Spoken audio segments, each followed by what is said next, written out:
I'm told that you're a hacker hunter. Is that correct? That's a good way to put it. Don Jackson is director of threat intelligence at SecureWorks in Atlanta, which protects corporations against cyber attacks and tracks the hackers who launch them. Part of my job is to know the enemy, to know our adversaries. So the enemy is a hacker? That's right. An enemy is somebody that wants to use computers to hurt somebody else or to make money for themselves. Using an assumed name, Gozi, Jackson infiltrates chat rooms where hackers sell their worms and viruses to their clients, other hackers. He asks for a demo so his company can create software to disable the malware. The hackers, he says, are typically young, male, and often from Russia. How do you track them down? Well, they're like any other business. They have to advertise to get clients. You're saying that the hackers have ads? Yes.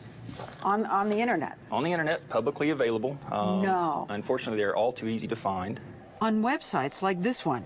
He says many Russian hackers are in cyber gangs that display fascist symbols like swastikas and anti-American artwork. And they boast about all the dollars they've stolen from the rich Americans. A single hacker can make $30,000 a month and be championed in local newspapers. There was an example recently where two boys were arrested, actually, and then let go the next day.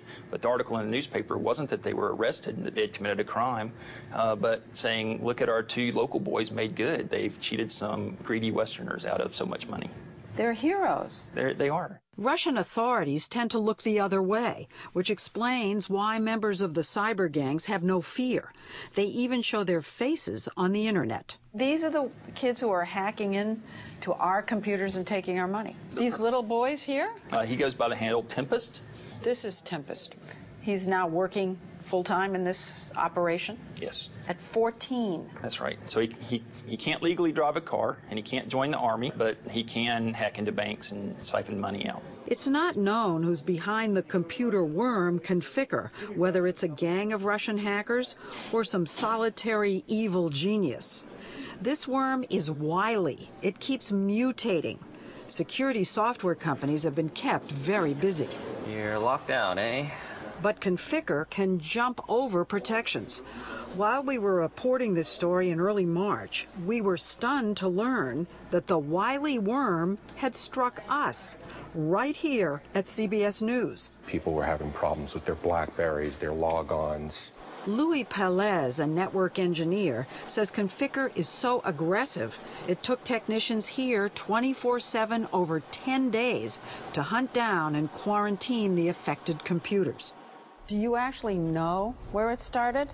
Can you pinpoint it? We really will probably never know exactly how it infected the network. We just know that, once it hit, it began to propagate.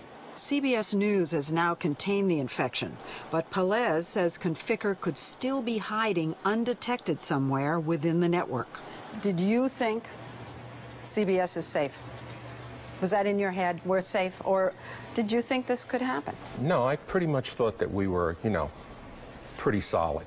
You try to secure a network, but there's no guarantee that somebody can't come up with something that will, wreak havoc.